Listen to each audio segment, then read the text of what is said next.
Parliament is expected to speed up the process of replacing IEBC commissioners who resigned last year. The Parliamentary Committee on Justice and Legal Affairs is expected to, on Thursday, table in Parliament a bill that seeks to establish a selection panel to oversee the recruitment of new members to the Commission. And as Enock Sikolia reports, this is one of the efforts that are being put in place to ensure a functional body. When they called it a day at Kenya's electoral body, Commissioners Connie Maina, Margaret Mwachanya and Paul Kurgat literally left a crippled commission. They have not been replaced, and the electoral body only has 3 commissioners, 2 short of the 5 required for major decisions to be made. The commission as it is now is a lame duck. Jack Tuma, a former commissioner with the defunct Electoral Commission of Kenya, says the commission must be reconstituted with the urgency it deserves. The activities like boundary making, demarcation, this is supposed to be done for this purpose immediately following the census. And you know, we have just gone through the census, so they should be preparing to take up from there.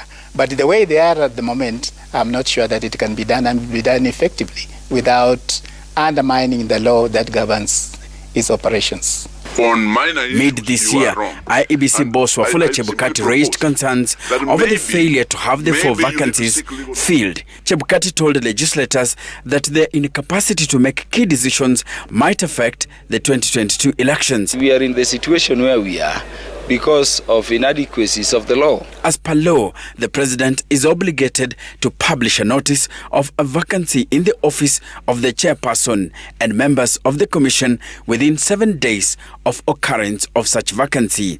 In July, Chebukati told legislators that there exists a lacuna in the law as to what happens in the event that the head of state fails to publish the said notice. The president has decided to buy his sweet time. He has not, declared the vacancy. And that is why somebody like me was thinking we needed to go beyond what the other proposals are dealing with.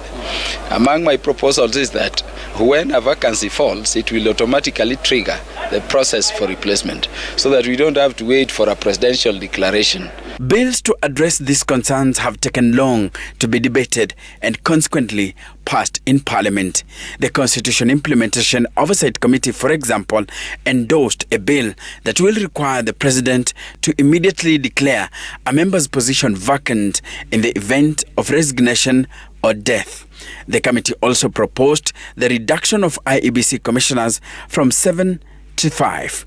Kioni says the reduction of the number of commissioners will unlock the current stalemate while the 7-member IEBC is functionally crippled for lack of legal quorum. Remember the IEBC we have came into office 7 months before the general election. Should we, as advised by curricular report, that we should put IEBC 2 years before the general election so that the commissioners can be well versed? So I think as a parliament, we must take the lead now. While Kioni's bill is seeking to have a long-term solution to the current situation, the Justice and Legal Affairs Committee wants the IEBC Act amended with the aim of establishing a selection committee to oversee the filling of vacant positions. The selection panel will consist of 11 members. Enock Sikolia, Citizen TV, Nairobi.